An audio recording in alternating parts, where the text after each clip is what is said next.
Today, in this clip, we'll be dealing with the Sephirah of Gamaliel, which is also commonly known as Gamaliel, but I use the term Gamaliel to distinguish it from Gamaliel, which is the name of a Sanhedrin teacher who was, as far as I know, the only one who did not condemn Jesus to crucifixion.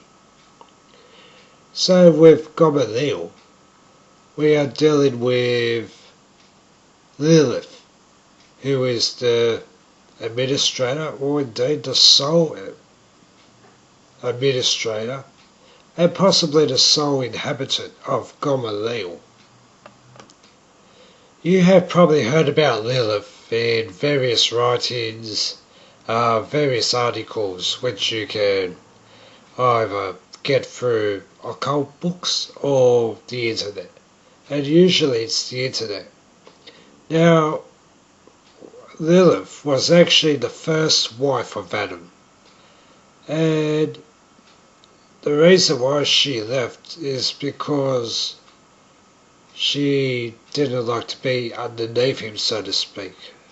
No, she wanted absolute equality, if not domination. So, this is a problem I have with the church, is that it doesn't teach you the whole story. They just say it's Adam and Eve and everything flowed from an apple and a tree and a snake and whatever. Myself, I believe that Lilith was the snake. The reason being the tree from which Eve, and indeed Adam, consumed the fruit from, was the tree of life, and the apple represented a Sephirah. And I don't think a snake would have known about that, but Lilith, yes, she would have. So, looking at Lilith, what is she? A human, a demon? Myself, I think she was originally a demon who was expelled from heaven. She was given a chance of redemption by being Adam's wife. She knocked that back and went on her own way. Now, Lilith was, this is as far as I know, married to Samael, Asmodai, and Lucifer, the Satan. As far as I know, these marriages didn't last long. You might say, oh, how did they get married? Was it by permission of God? That I don't know.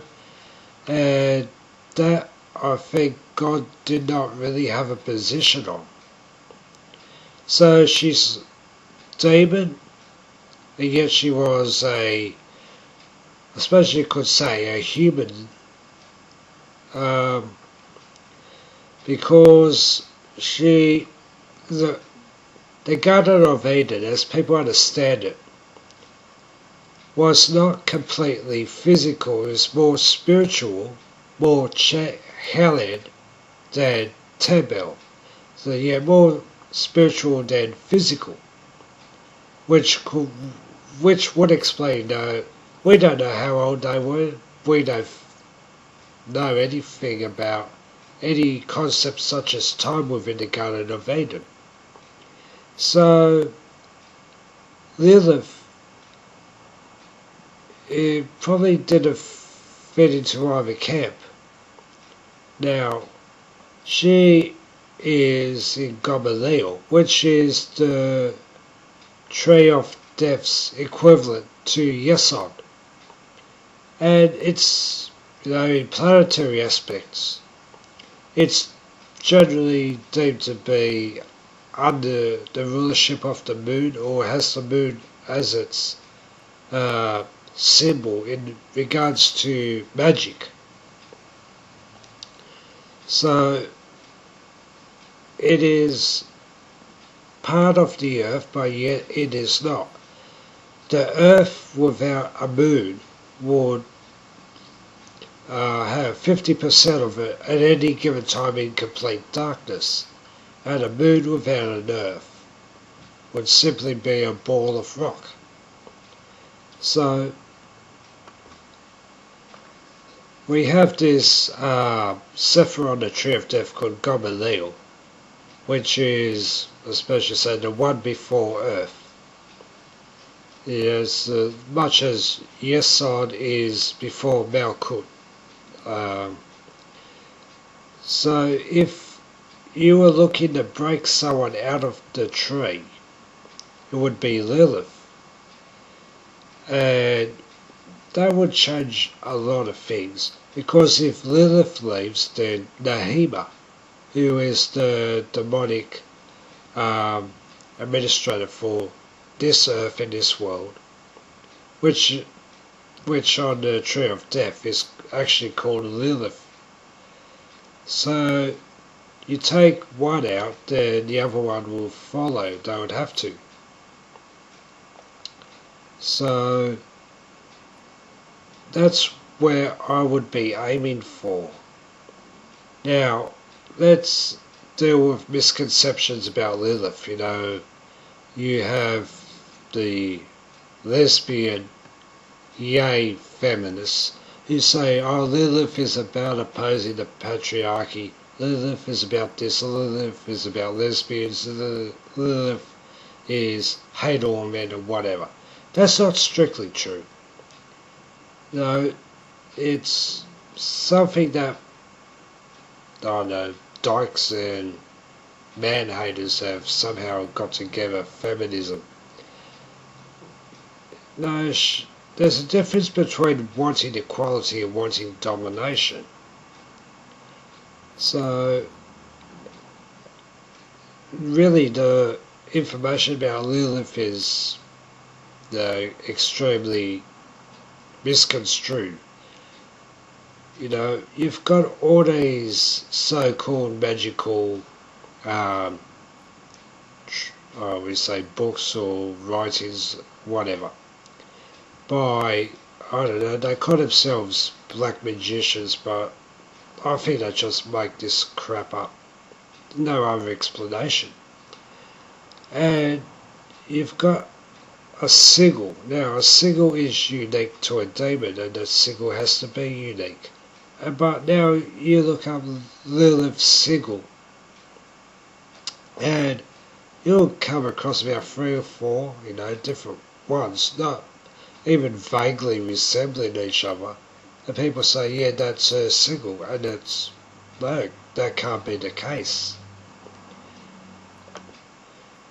So, you know, people making up stuff as they go along for whatever reason. So Lilith has become more or less a symbolic figurehead, so to speak. You know, all these practices and philosophies and whatever that are being associated with her are really nothing to do with her. So you've got, you know, this Lilith worship, and it's not actually worship, it's just people using the name.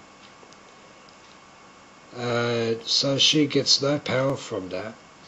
I do believe she is the only demon on Gamaliel, and there's actually I suppose you'd say an anti-planet known as Black Moon Lilith, which is a hypothetical planet or hypothetical moon where she resides, so to speak.